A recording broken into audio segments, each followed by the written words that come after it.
Good afternoon, potentially. This is Let's Play Eternal Daughter, and I'm Master Goffrin. Last time we kicked Hume's ass and had our only hope of an alliance with the Dungarga dashed by the Free Riders.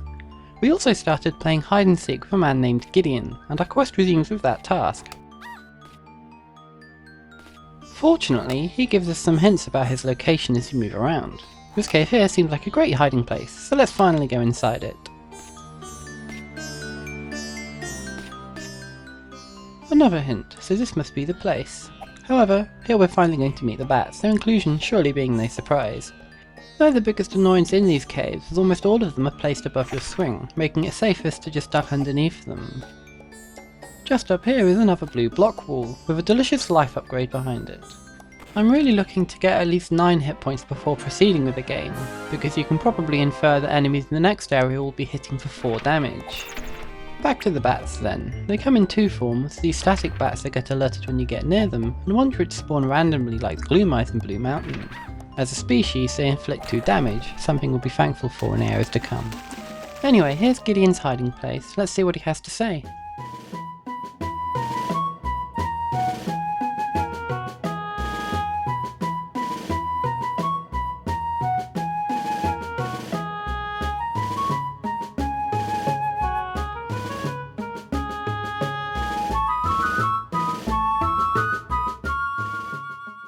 Gideon's character didn't come out of nowhere, by the way, like Haldor and Pipe Smoking do. He was in the introduction to the game. You see him playing a lute underneath a leaf with a monkey sitting on it.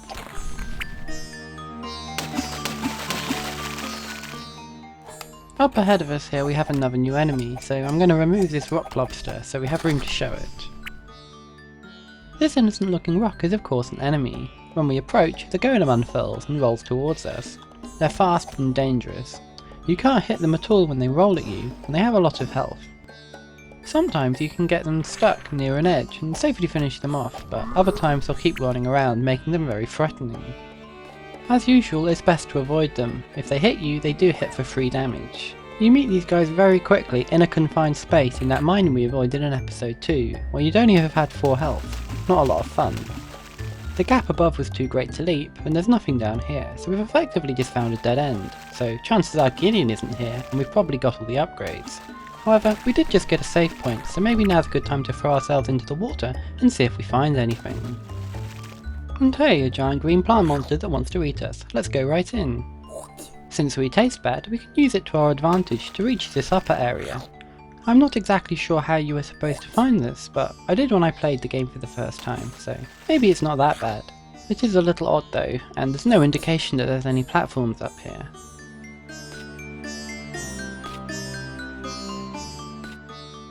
Woohoo! Check out those boots! Can't go wrong with new boots! We just scored some new boots. Turns out those sweet boots were wall jump boots. We can't really check them out here, so let's find a better wall to test them on.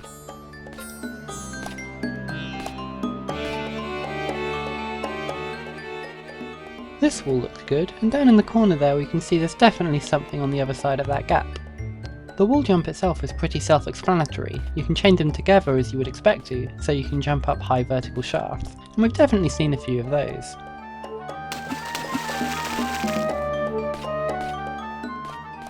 If we were travelling a little bit faster, we could make the jump across the gap here. So let's do that with the backslide glitch. That way we can see what we'd need to get up to that tunnel, so we can just return here when we have it.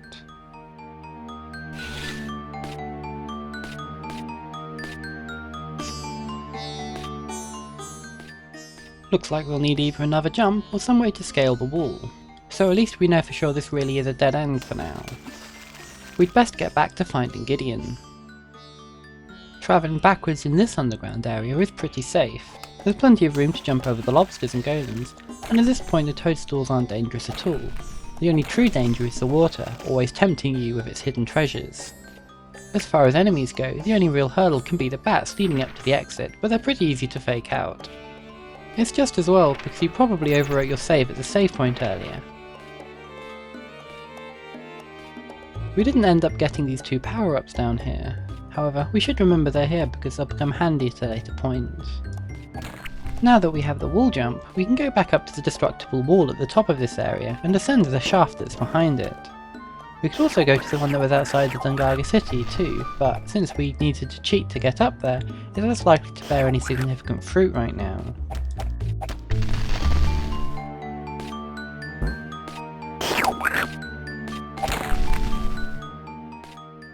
It seems Gideon has decided to hide in the very cave we came to explore. It's a good thing we got those boots. And there he is. Let's see what he says.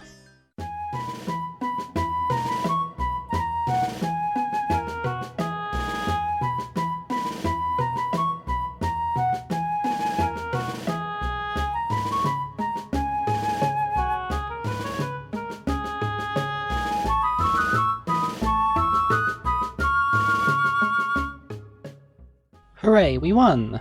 Given that that's all that was there, and we really do want the anklet, I'm going to go ahead and fast forward moving back down to it. We could of course have got the wool jump boots much earlier. If we'd gone up the shaft then, there would have just been nothing there. Now, unless we've been lied to, it should be just behind this wall. And there it is, shiny.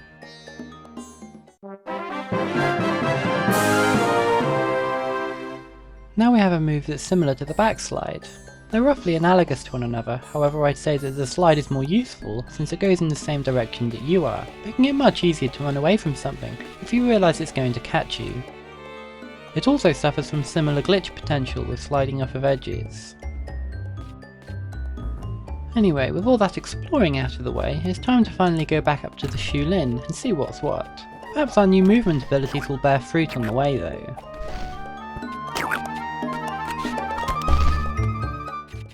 It's been a good while since we've been in Blue Mountain, just long enough that maybe you've forgotten the pattern to dealing with the cats or the gloom eyes. Even with all the hit points we have, it's still very easy to die if you're clumsy, as even though there is a save point, it's still quite a long gauntlet. Our slide lets us get through this small tunnel here, beyond which we'll find an elusive attack upgrade. This one is very important. As great as our swing is right now, it does have some flaws. Now it covers a whole arc in front of us. This makes dealing with bats and anything else that moves in from above or below us about 10 times easier. One other perk is it also increases our damage. Now the cats only take 2 hits to kill, so this area is now quite trivial, at least to watch if not play, so I'm going to fast forward it again.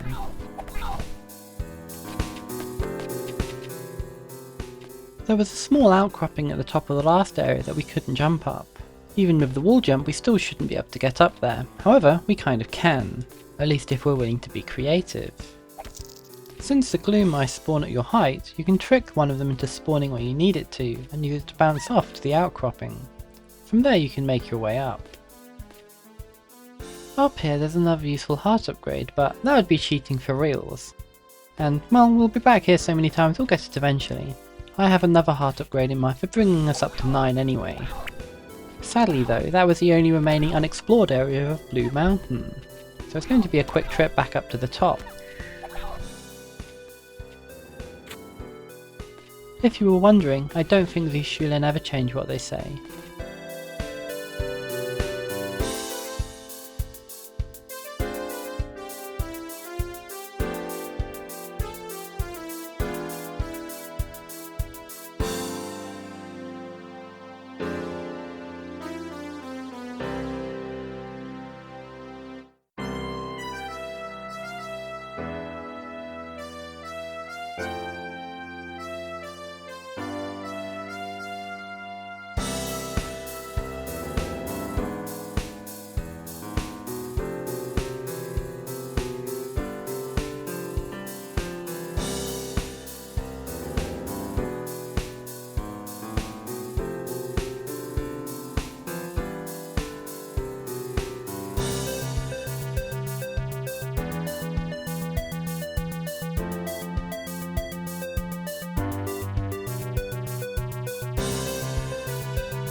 Well, we know where that mine shaft is. It's the one we saw just after leaving Lorien Forest, so again, speedy time on the return trip.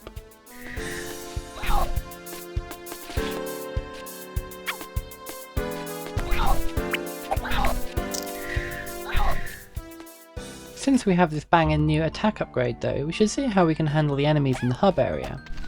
It makes pretty short work of most of them. While this was the first time that we've been able to get that particular attack upgrade, there is another one that we could have got quite a long time ago. If you're able to go into the Hume fight with 4 attack power, it makes it much easier. Hitting the bubbles is simplified tremendously, and they only take 2 hits instead of 3. Also, the increased damage makes the fight a lot shorter, so it's really a great help. We can make short work of the long area here by using the slide to speed ourselves up.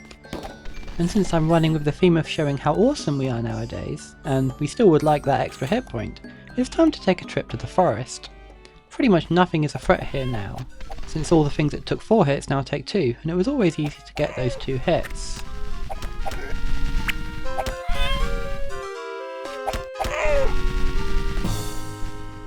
For our dose of being extra informative this episode, I'm going to talk about invulnerability frames again.